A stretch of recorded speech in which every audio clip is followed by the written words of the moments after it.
My journey with post really began when I realized I didn't actually like editing. Most of my experience has actually been with outsourcing the edit. Where I've found success there has been in being able to build a relationship with that editor. Sometimes they'll send me some edits that they've done, and sometimes not. I mean, it's kind of weird to say, like, I didn't watch somebody edit it. I don't need you to show me all the technical tools you have and the plugins. I actually don't care. At the end of the day, I just need this piece to feel the way I need it to feel. I tend to come relationship first and then trust whatever process they have to get there, they're going to be able to get there. While we are creative professionals, the work that we are in is collaborative, and it has to be. There's projects I've done where I'm massively proud of it because I see where we had 4 or 5 people that touched it and participated in it and created this thing. I think that's what makes the work even more enjoyable when at the end of the day you're like, oh, we did this.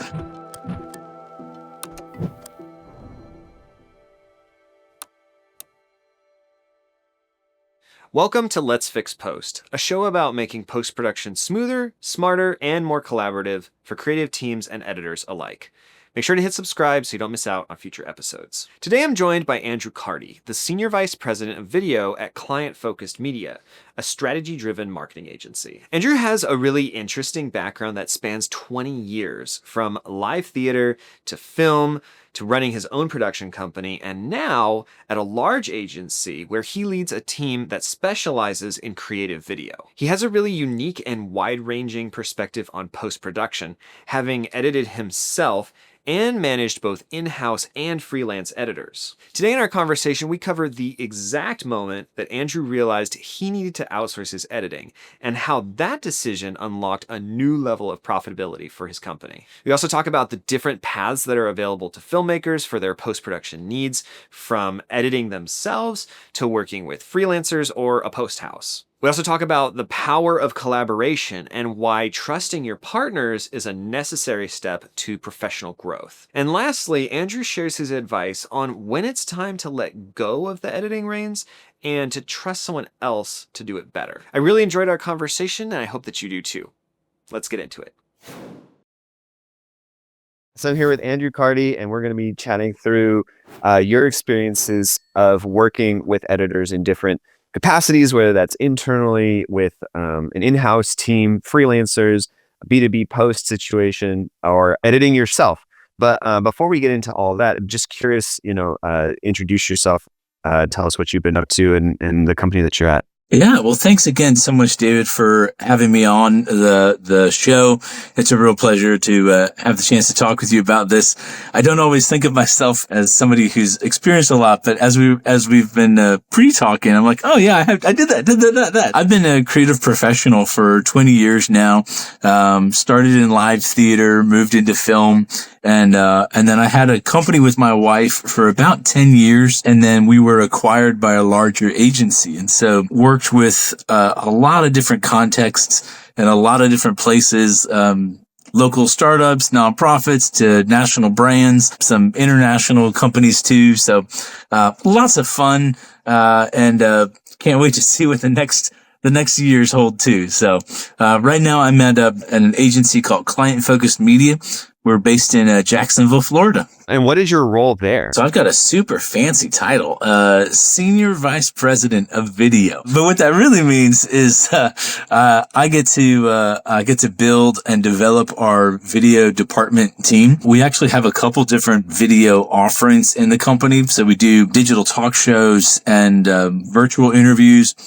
We also have a social media department, and my department is really focused on what we call creative video. What I think traditionally most people think of when they're like, I have a video production company. That's really where I've paid my dues and earned my stripes and where I still am at. So we've got a nice team here and a good group of vendors and collaborators that we work with for our clients. And most of our clients are based here in Jacksonville with roots throughout the U.S. Yeah, there was a reason that I reached out to you because I picked up that you had quite a range of experiences, not only in production, but more specifically in post-production. So yeah, let's talk through a little bit about that.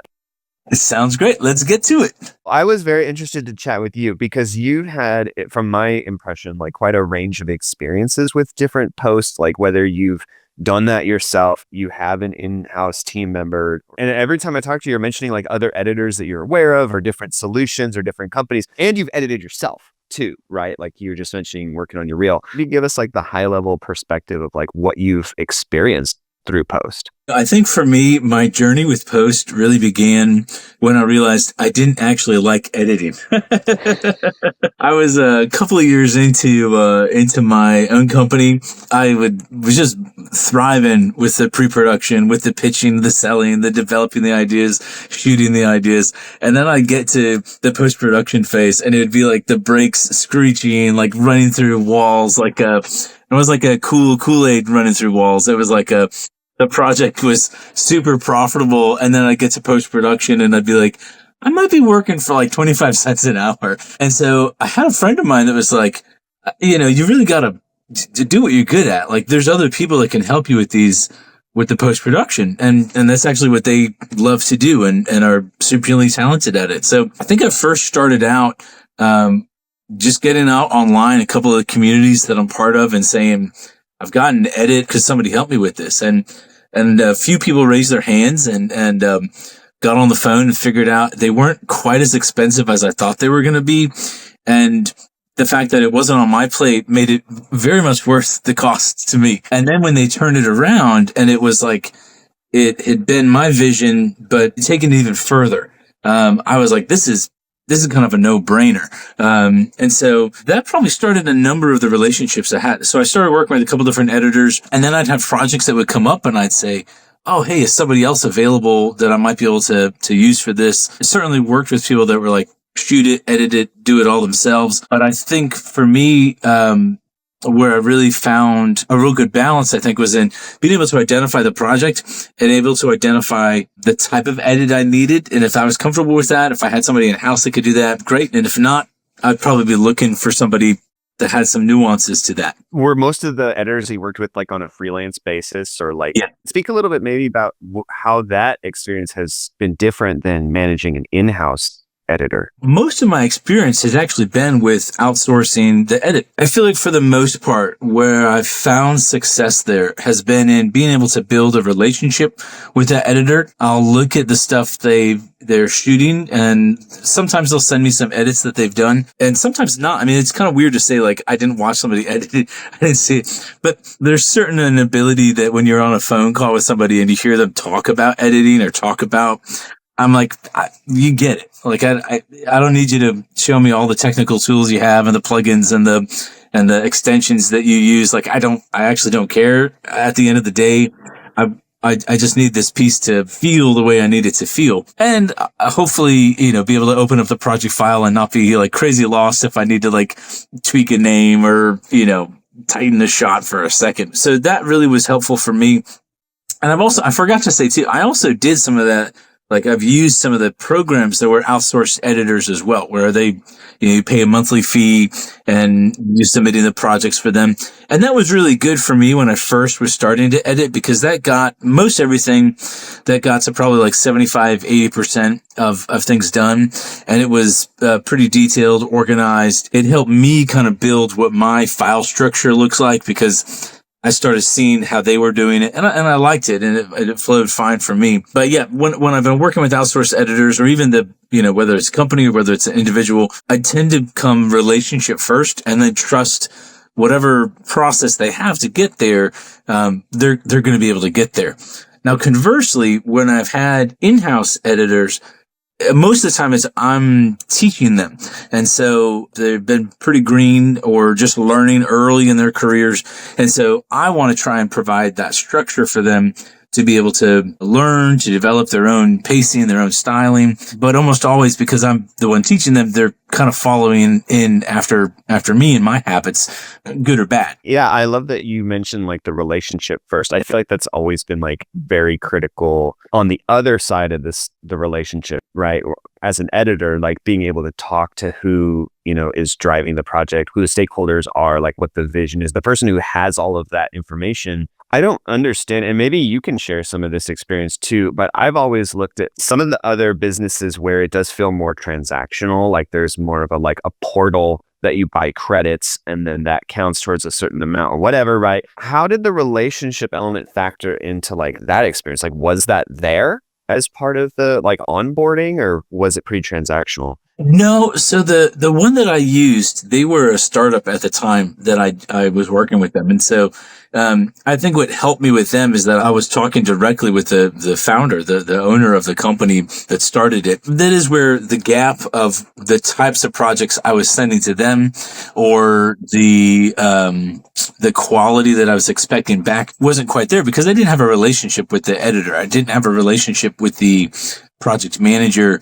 I was filling out a portal, sending it, and based on my pitch, they'd either get it or not, whereas with when I've been able to work one-on-one with a freelancer, or a team of freelancers, or a company like that, where a small team like that, it really does make a big difference, because I'm casting the vision and inviting them into the vision. And, I'll have some parameters, like I need it to be this space, or these are the keywords I need, but I really am trusting them to bring their best to that place the way that I have brought my best the first part of it. So in those opportunities where you did have a moment to kind of do the pre-post, right, where you get a chance to talk to them and whatnot, and share some insight, how much did you have to take the onus of preparing all those things and being like, I got to make sure and, line them out all this, versus like, how much did they show up to the table and say like, here are all the questions, it feels exhaustive, and then you leave going like, oh, they asked more than I would have even thought? How has your experience fallen on those different ends of the spectrum? I've kind of been on both sides of the spectrum, and I appreciate the ability, and when I'm doing pre-production for a shoot, to be able to ask questions and have as many of the variables for a set as I can. So when I walk onto a set, when I walk in with talent or with a subject, there's a lot that I don't know, a lot that will happen. But the things that I do know, I want to know what those kind of guardrails are. And so I think when I'm working with an editor and they're asking those questions, I really appreciate that because it's their way of setting what those guardrails are for themselves. And there's times for me where somebody will have, a very exhaustive list. And sometimes I don't always answer all the questions because I haven't thought that deeply about the color palette. I'm like, well, this is what I shot. Like, I don't know, I don't know what color palette may exist or may not exist, but this is what we shot, and the tone and the vibe that we shot it in, and God bless you. And then there's other times where I can understand the questions that they're asking are really helping them have a real clear idea of, the pace, the story that matters to me, the quality of the cuts. I appreciate when someone comes with those questions because I like the ability to come with the questions in my processes too. If you're the next to get the baton, right, you're asking the person who was running the race before you, let's see how far I can take this analogy. Like, where are the hills and valleys, or what are the challenges, so that by the time you're the one running it, you can kind of navigate those more smoothly. Yeah, and the same thing with the handoff. They need to know how fast you've been running, and like, hey, you've already done your lap. Like they got to go on theirs now. So when I'm talking with someone, I'm like, hey, this client like was looking off screen all the time. We're gonna rely on the B-roll a lot more on this take. Or if I'm in a moment and I hear something, I'm like, this is like the key that unlocks this. And so here's the phrase, and just however you find that phrase or display that phrase or run with that phrase, like that's the meat of what they said. It was a surprise to me because I can provide them all the pre-production. I can provide them all the, when we're on a set and we're detailing how it goes and we're logging that footage in. But for them to take that puzzle and put it together with the picture that I had in my mind when we clicked record, that's kind of the magic of collaboration too, right? The notes that you took from how the shoot actually went versus how you were anticipating it going are huge for an editor. Like, having been in that seat, I'm like, I always appreciate notes from the day of, where it's like, here's how we wanted it to go, but here's how it actually went. So here's like, some things to keep an eye out for. I already know there's going to be a trouble spot, so start thinking creatively of what you can do to overcome that. But rewinding even further, so like Have you ever brought post-production in, or like a vantage point of an editor before you've even shot, or maybe even during the pitching phase to a client when you're like figuring out the concept? That's a really great question. And I don't think I have. I'll be thinking post-production myself as the, producer, director. And I'm trying to think if there's times where I have, we've done some online courses. And we did have one client where we did one project where I had brought an editor in at the end, and then we worked so well. The client really enjoyed the work we did together. And so the client then was like, hey, we want to do another one. And that time, the editor worked with him beforehand to create some of the graphics that then our course that we were then shooting was going to come into. But the editor and I didn't necessarily have an interplay of like, all right, here's the graphics and this is how you could shoot it now. It was more of like he's got that done now, so I can actually get to market a lot faster. I don't think I've actually had a time where I've other than like an event coverage, but that's when we're like, everybody's wearing the shooter editor hat and it's a small crew and you're like, I'm shooting and editing this within 48 hours. And so when this guy's shooting, I'm editing and taking his footage and logging it and trying to organize it in a way that when I'm shooting and he's editing, he knows where things are. So let's fast forward real quick to like during a project with an editor. So have you found any efficient ways or like mindsets that you like to keep in mind when going through that revision process, or like kind of that back and forth after you've seen a first draft? I guess because I've done it enough, it probably is a process, but I don't have it. It's not like a written out SOP. It's not something that necessarily be a signed agreement on, but generally speaking, where I find the misses are when I've worked with outsourced editors or in-house editors, it generally comes around either a pacing where I'd like it to be a varied pace, or this part feels a little too fast, can we slow it down? Or it's in, some of the messaging. Like, this part was actually really important for the client. Now I know when you're editing and you're like, this is a 30-second phrase to get to the payoff. Sometimes as an editor, you're taking that and go, well, I've got all these other things I want to try and fit in. I'm going to cut this thing. And so most of the time for me, when I'm working with an editor, it tends to be that when I'm saying, all right, hey, I know this is a long soundbite, but we need it. Like that's the crux of what the client said. So it tends to be in the priority of messaging or in the pace of and feel. And so most of those conversations can be pretty easy, I find, because ideally you've already kind of set, this is the goal of the story. Whether it's because I tend to over communicate at the front end, or I'm too trusting of the editor. I'm not sure. I haven't really had many times where I've gotten an edit back from somebody and I say, this is like just way off. Like, try it again. Training young guys, sometimes you get there, but it's even then, I think it's in the communication ahead of time that sets you up for success. And as a producer, I want to be willing to let that editor be an awesome editor, and they're gonna make cuts, they're gonna make transitions, they're gonna make pacing choices that I wouldn't, but also that's the role I need them to be. So I don't want to.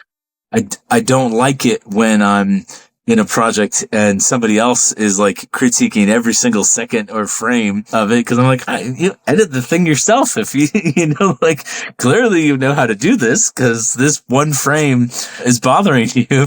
And so as a producer, I try not to be that for the people that are working for me or working with me on it. I've been in a weird seat, I'd say. I think you've probably been similar, right? Where it's like I've been both the one getting revisions and I've also been the one giving them. And so having been the one that gets them, I'm like, there's definitely a certain way I respond better personally as just like a human, right? When someone's communicating something. So I'm like, I'm going to try to package whatever my critique or criticism is when I'm supervising an editor in a way that at least, I would want it. Because I think there's just so much persuasion involved, right? Because at the end of the day, like, if your heart isn't in the change being made as the editor, right? And you're just like, I'm just doing this because they said they want it and I'm just checking a box and it's going to be terrible. Then like, that's a way different mindset than like, okay, I see what you're after. Let me try to make that work. I have some challenges with like the nature of the raw footage or like, the audio or how, wherever the technical issue is, and kind of really opening that up to a dialogue. Like, I think I learned a lot from the book How to Win Friends and Influence People. I don't know if you've ever read that one, but it's like this nuance to getting somebody to do something that you need them to do for a strategic reason, whether it's a business goal or whatnot, appeasing a client that they might not necessarily want to do because this was their baby, right? Like they crafted this, like they put passion to this. So I don't know. Does that get any of your gears turning? Or like, Oh, yeah. Well, we are creative professionals. The work that we are in is collaborative, like, and it has to be. And so there's at times where you're collaborating, I think, with somebody. There's times where you're collaborating, like, okay, I own the vision and I need you to come on board with it. And I'm going to be fiercely protective of this thing. And there's other times where you're like, this is a vision that I need to share with you. And I need you to come to the table too. And if that's the case, then I have to trust you on some of these things. That persuasion, that collaboration is where, there's projects I've done where the client was like, oh, this is nice. And it goes out and I'm massively proud of it because I see where we had 4 or 5 people that touched it and participated in it and created this thing through the hurdles or trials or, the things that happen. Or when it's like super smooth and you're like, wow, like, how did we communicate so well and so easy that this thing like just birthed itself so fast? That's really the joy of collaboration. And I think that's where, for me, I really enjoy the opportunity to be in a position where I'm collaborating with other editors in various scenarios, whether it's a team or, even for myself when I'm at an agency, but I collaborate with other agencies. I get the chance to work with other production companies. And I think that's what makes the work even more enjoyable when at the end of the day, you're like, oh, we did this. Because when I do things, I'm always like, the imposter syndrome raises its head. I'm like, Joe would have done this so much better. Why did I do this? And you're like, but when you're together, you're like, hey, we made this thing. And hopefully it stands. So I've edited a lot of weddings in my time, and I feel like a line that you hear often is when you're together, it's like your joys are multiplied and like your losses are diminished, like distributed, right? They're shared. And it's like, maybe there's a parallel there in the, the relation. It's all relationship based, right? Essentially. So it sounds like the nature of the project, right? Like the vagueness or the clarity of the vision could be one of the variables that shapes, which options you would consider for post-production. Is that right? Like, because your options are basically do it yourself, work with somebody else. And then once you go to work with someone else, it's like, then you've got like 3 or 4 different pathways you could go down. Is that one of the main variables you'd say? Or are there others in terms of like deciding which post solution you would go for? I mean, almost always for me, it's the budget and the time frame, because I can edit. If I have the budget to outsource, I want to, because then I can do more projects. Or if it's something that I'm deeply personal to me, I might start the project and kind of lay some of the land out and then try and bring somebody in to finish it. But I think for the most part, those two things for me and my roles are almost always what determines the path that I go.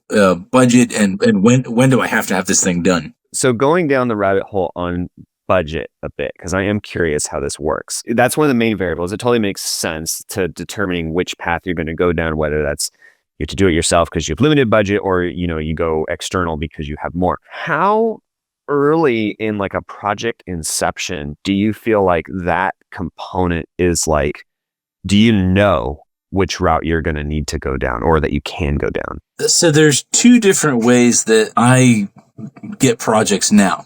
One is where it'll be something that I go after and I'm hunting it down and I'm creating, I'm pitching it, and I'm doing those things.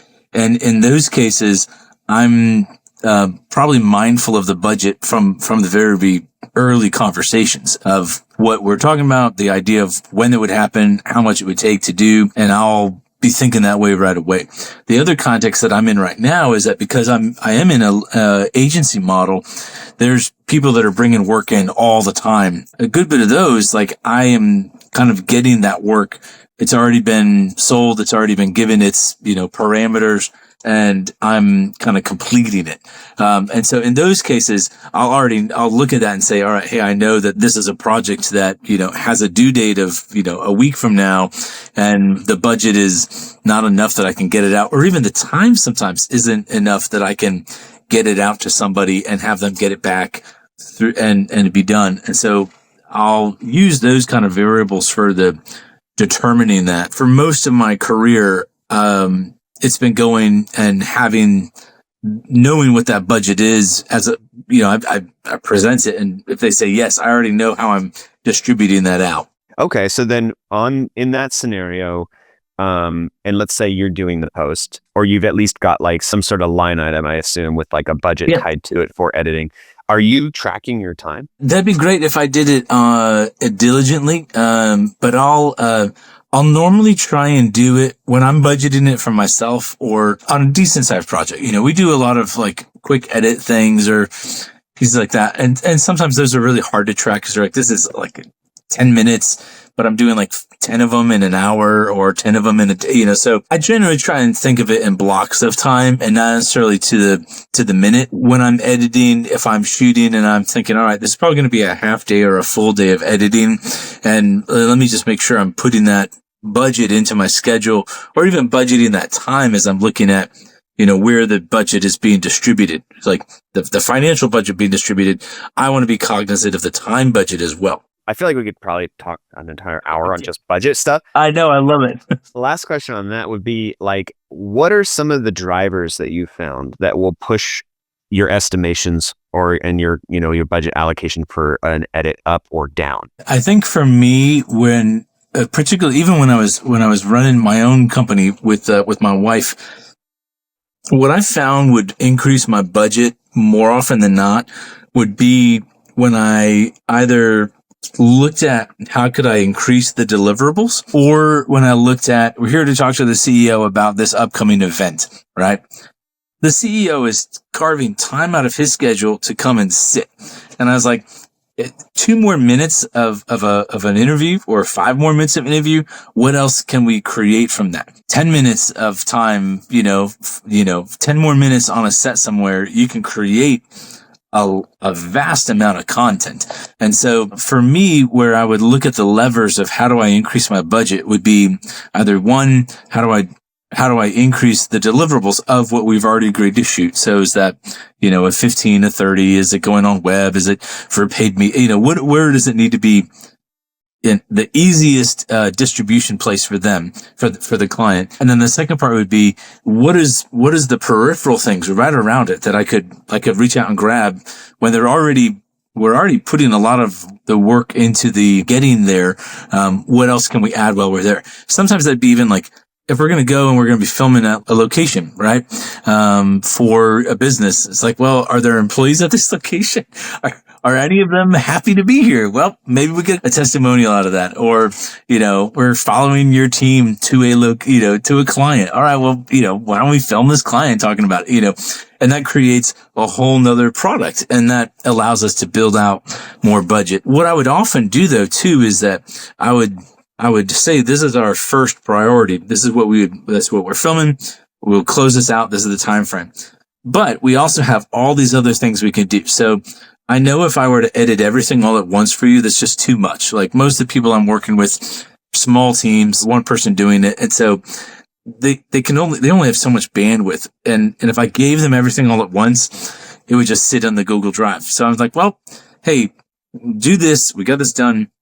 3 months from now, I'll deliver these things. 3 months from there, we'll deliver these. If you want to flip flop any of that, let's go for it. But it gave me ability to stretch that out, the edit time out, but also it gave me the ability to stay in relationship with those people because I have delayed deliverables for them and not just a, 1 day or 2 day shoot. Yeah, I think that just like extracting as much value from a production day, because the production, right, like that's a whole side of it I don't thankfully have to deal with. It's like a lot of people are thankful not to have to edit. I'm thankful not to have to shoot. But it's like if you're there, it's like a mechanic, right? Like you're already under the hood. You might as well change the air filter or whatever, the extra thing is. And it seems similar in your case, right? Where you can just from there, it's like all editing. You can just keep spinning out more and more deliverables until you hit a spot where you're like, you identify, oh, we don't have this type of content, but if we did, it would unlock like all this other stuff we could do. And then now you're more sticky with the client, right? You can keep coming back for more shoots, fill that bucket of their archive or their library up, and just keep, repurposing and building more. I think some of the best advice that I've gotten and have had for business and growing a business has been like, you want to make it as easy to say yes for the other person. It doesn't need to be really complicated. The simpler you can make it, the more collaborative you can make that relationship, the longer you have that relationship. And so, yeah, I think that's a really important thing is there's so many stories to be told, and there's so many places where content can go and could go, maybe should go. And if you are, leading that conversation, even just let them know, hey, I know there's a lot of other things we could do. I'm thinking that way too. That builds it, that builds that relationship, that builds that trust and confidence in you as a provider and partner in that. Yeah, I think that's great. And one book that I always recommend whenever I have a conversation like this with a filmmaker in generating content ideas and showing up as a strategic partner for your client is They Ask You Answer by Marcus Sheridan. It's great for like, you can just come up with all of the questions that their clients would be asking when searching whether they're going to be, hiring them for whatever, your client's service is. And then making content around that. And it's like a no-brainer. Like, then you've just got like stuff that's actually driving value instead of like just showing up to shoot just to fill your own, schedule up. You hit right on it there, David, is that when you can show that you understand what's valuable to them, it's an easy yes. It's the same thing for us, right? Like for me, when I was working with editors when I work with editors and they're coming in and they're showing me that they get it and that they're wanting to give value to me and what I'm trying to do.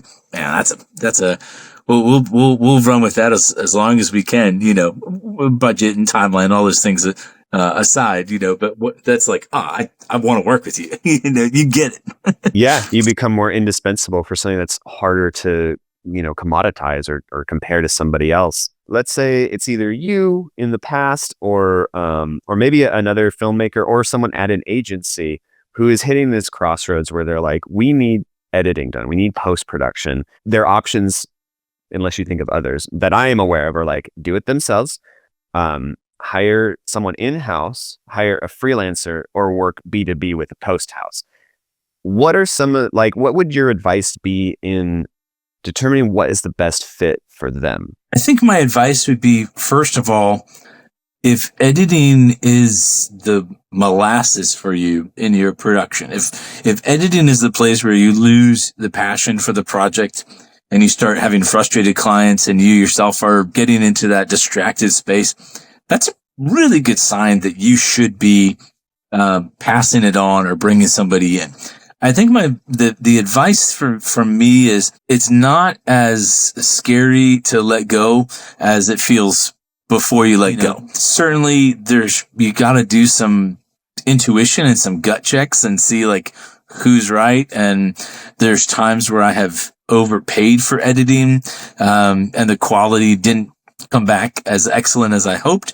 But for the most part, I've been very fortunate that by building relationships with the editors that I do, it's helped me be a better storyteller, and even just the opportunity to grow in the gifts and talents that I have. So, I think the best thing to do is try it and start.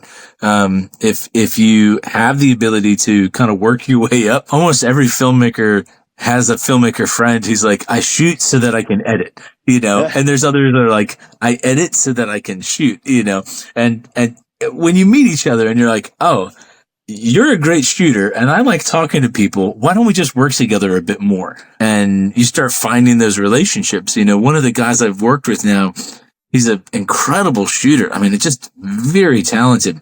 And we've been working together now for almost 12 years and both have had incredible businesses and careers. And we walk into a set and it's like this shorthand language that we have. Like, he knows what I want to see. I know the things that he needs to to get the shots that he wants. And I know what I can do to help him succeed. And that would have never started. That would have never happened if I had said, I have to shoot everything, because if I don't shoot it, then I'm not as talented a filmmaker, or I'm scared of letting somebody else come onto the set. They'll take all my clients, or whatever the baloney was. You have to take that first step. And when you do that and you can start paying well, those talent, even like yourself, like we get paid a certain amount because we've worked ourselves to that level. And so you'll work that way too, with the editors, with the relationships you have. If you're working on a $500 budget, you probably aren't going to a post house out of the gate. You have to be aware of where you're scaling and what the value is to you as a business owner too. I would say like decide who you want to be in the relationship too, right? Like Yeah. What do you want your Great role? point. Do you want to be a collaborator? Do you want to be the leader, like the mentor for someone in-house, or do you want to be a client? It just depends on how you want to experience the projects. And I really have sat in all those seats, and it's fun because there's times where you're like, I just want this done. Like, I don't want to think about it.